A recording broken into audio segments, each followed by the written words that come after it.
Pakistan people's party के मरकजी सॾ ते पीपुल्स पार्टी ज़िले दादू पारां वफ़ाक़ ख़िलाफ़ जोही मोड़ इंडस हाईवे ते एहतजाजी मुज़ाहरो करे हज़ारे कारकुननि धरणो हयो। पीपी ज़िले सदर MNA रफ़ीक अहमद जमाली, सूबाई वज़ीर MPA Fayaz Ahmad बुट्ट, MNA Irfan Zafar लिगारी, MPA Kulsoom Chandio, MPA सजीरा लिगारी, अगूणो MNA Talat Hussain Mahesar, MNA Musarrat Mahesar, गुलाम दस्तगीर गोरड़, गुलाम शबीर अबड़ो, कंबर खान लिगारी, बाबन खान पंवर, सपाफ सिंध जो सदर मंसूर शाहणी, खालिद मीरानी, रफीक मीरानी, अब्दुल मजीद जमाली, महमूद महेसर, एजाज चांडियो, अज़रा मेमून, शहनाज सुमरो, मुतलब पंवर ऐं ॿियनि धरणे खे ख़िताब कंदे चयो त असांजो धरणो महांगाई जे ख़िलाफ़ आहे जेका रोज़ाना जे बुनियाद ते न्याज़ी हुकूमत करे रही आहे। अॻु साल में हिकु भेरो बजट दौरान महांगाई थींदी हुई, हाणे त रोज़ाना महांगाई कई पई वञे। हिननि चयो त न्याज़ी हुकूमत पेट्रोल, गैस ऐं बिजली समेत खाधे पीते जे शयुनि जा अघ वधाए पाकिस्तान जी अवाम खां जीअण जो हक़ खसणु चाहे थी। पाकिस्तान पीपुल्स पार्टी अवाम सां गॾु आहे। पाकिस्तान जी अवाम सां नाइंसाफ़ी कंहिं बि सूरत में बर्दाश्त न कई वेंदी। उन मौके ते अॻवाननि सिंध TV न्यूज़ सां ॻाल्हाईंदे चयो त असांजो धरणो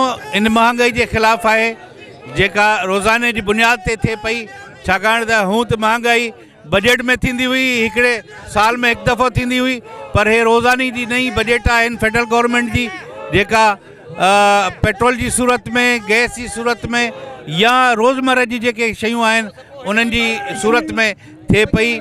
इहा जेतिरी महांगाई आहे हितां जा ग़रीब माण्हू, मिसकीन माण्हू, पोरियत माण्हू जेके डेली मज़दूरी था कनि उन्हनि जो जीअण जेको आहे मुश्किल थी वियो आहे। यकीनन पीपुल्स पार्टी हिकिड़ी अवामी पार्टी आहे ऐं हमेशह अवाम सां गॾु बीठी आहे। असां चेयरमैन साहब जे हुकुम ते सॼे पाकिस्तान में आज़ाद कश्मीर, गिलगित समेत हर नंढनि वॾनि शहरनि में सच पुछो त महांगाई जे ख़िलाफ़ धरणो आहे।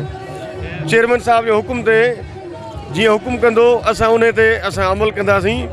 ऐं ॾिसो त अॼु महांगाई किथे पहुती आहे। टियों ॾींहुं डॉलर 3 रुपया वरी वधियो आहे। उहे बि ॾींहं हूंदा त चवंदो त डॉलर जेको वधे त वज़ीर आज़म चोर, पेट्रोल वधे त वज़ीर आज़म चोर।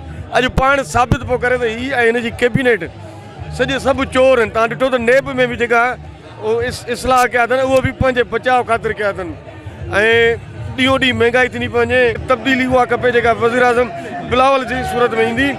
असांखे पुराणो पाकिस्तान खपे, असांखे पंहिंजी बीबी जो पाकिस्तान खपे, क़ाइदे आज़म जो पाकिस्तान खपे, उहो असांखे भुलो आहे। अवाम में गुरबत जो तूफ़ान वधियो आहे। उन सूरत हाल खे ॾिसंदे चेयरमैन बिलावल भुट्टो ज़रदारी साहब जन ऐलान कयो त तई माण्हुनि जी तकलीफ़ खे महसूसु कयो ऐं तव्हां माण्हुनि सां गॾु उन जी तकलीफ़ खे महसूसु कंदे वञी धरणा हणो त जीअं उन्हनि खे ख़बर पवे त असीं माण्हुनि खे अकेलो कोन छॾींदासीं।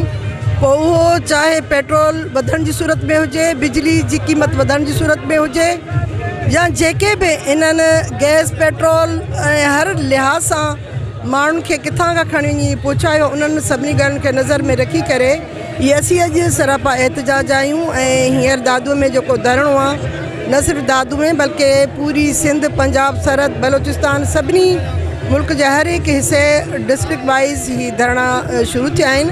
इहे एहतजाज रुॻो एसि ताईं न हूंदा जेसि ताईं इहे सुतल निमाईंदा PTI जा नथा जागनि। प्राइम मिनिस्टर इन ॻाल्हि खे नथो महसूसु करे त ग़रीब माण्हुनि जो जेको जीअण जंजाल कयो आहे इहे सभु शयूं वापसि नथो वठे, तेसि ताईं ही एहतजाज जारी रहंदा। तव्हां ॾिसंदव त हिन दौर हुकूमत में महांगाई आसमान खे टच करे रही आहे। ग़रीब जो हिकु वक़्त जो वेलो खाइण बि जंजाल थी वियो आहे, ॾाढो मुश्किल थी वियो आहे। अटे जी क़ीमतूं ॾिसो, तेल जी क़ीमतूं ॾिसो, खंड जी क़ीमतूं ॾिसो, बल्कि हर शइ जी क़ीमत में इज़ाफ़ो थी वियो आहे। यू टर्न नाअहल सिलेक्टेड वज़ीर आज़म वाइदो कयो त जॾहिं मां खटे ईंदुसि त मां अवाम खे 1 करोड़ नौकरियूं, 50 लख घर ॾींदुसि।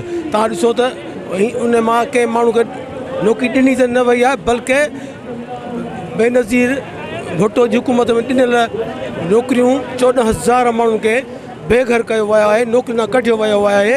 उहे काफ़ी माण्हू त वीचारा ख़ुदकशियूं करण ते मजबूर थी विया आहिनि। पूरे पाकिस्तान में हर ज़िले में रोड ब्लॉक आहिनि। इन जे करे त 20 करोड़ अवाम आहे, उन 20 करोड़ अवाम खे हे बुखियो थो मारे। तव्हां ॾिसो तेल हर हफ़्ते में 15 रुपया 10 रुपया वधाए थो, गैस महांगी आहे, पेट्रोल महांगो आहे, खाधे पीते जूं शयूं महांगियूं आहिनि। खीर जेको 80 रुपया मिलंदो उहो हींअर खीर 150 रुपया मिले थो। इन महांगाई जे ख़िलाफ़ जेसि ताईं न्याज़ी घर न वेंदो तेसि ताईं पाकिस्तान पीपुल्स पार्टी जा कारकुन हमेशह रोडनि ते हूंदा। न्याज़ी जी असां जेकी हुकूमत आहे इनखे घर ॿेले ऐं असां इहे धरणा पोइ ख़तमु कंदासीं। ही जेके रोड ब्लॉक कया आहिनि इहे सिर्फ़ु असां न्याज़ी जे वञण लाइ इंशाअल्लाह ताला हुनखे घर ॿेली पोइ असां साह पटींदासीं। पेट्रोल जे अघनि में वाध, गैस जे अघनि में वाध, दवाउनि जे अघनि में वाध, ग़रीबनि खे अञा बि ग़रीब तरीन करे ज़ुल्म जी इंतिहा कई वई। न्याज़ी जेको हिकु सिलेक्टेड वज़ीर आज़म आहे, जेको मुसलत कयल आहे, हिन अवाम ते अज़ाब आहे, उनजे ख़िलाफ़ु आख़िरकार अवाम सां असांखे गॾिजणो हो। बिलावल भुट्टो ज़रदारी साहब जो हिदायतुनि ते असीं रोडनि ते निकिता आहियूं। असां सिलेक्टेड वज़ीर आज़म खे चवंदासीं त महांगाई घटि करे, ग़रीब माण्हू आहिनि उहे नथा ख़र्च अफोर्ड करे सघनि। ज़ाहिर आहे अटो महांगो आहे, गैस महांगो, बिजली महांगी, किथां माण्हू ख़र्च कनि। कई ग़रीब माण्हुनि वीचारनि ख़ुदकुशी करे छॾी आहे, कई माण्हुनि खे नौकिरी मिली, उन्हनि खे लाथो वियो आहे नौकिरियुनि मां। जॾहिं त पीपल्स पार्टी हिकिड़ी अवामी पार्टी आहे ऐं उन हमेशह माण्हुनि खे नौकिरियूं ॾिनियूं आहिनि ऐं उन्हनि खे मदद कई आहे ऐं महांगाई हमेशह घटि हूंदी आहे। हिन दफ़े हीअ महांगाई जेकी आहे उरूज ते थी वई आहे। सो असां इहो ई चाहींदासीं त महांगाई घटि कई वञे। माण्हुनि जो जीअण जंजाल थी वियो आहे, माण्हू रोड ते अची विया आहिनि। महांगाई एतिरी वधी वई आहे जो माण्हू न को चीनी चांहि नथा वठी सघनि, खीर नथा वठी सघनि, दवाऊं नथा वठी सघनि। अमीर थी वियो आहे, गरीब थी वियो आहे। तंहिंजे करे असां चऊं था त जेतिरो जल्दी थी सघे हे सिलेक्टेड वज़ीर आज़म हलियो वञे ऐं वरी असांजी हुकूमत पीपल्स पार्टी जी अचे ऐं ख़ुशहाली पैदा थिए, माण्हुनि में नौकरियूं अचनि, माण्हुनि खे जेके माण्हू बेरोज़गार उन्हनि खे रोज़गार मिले। जेको असांजो धरणो जेको आहे सो महांगाई जे बारे में आहे।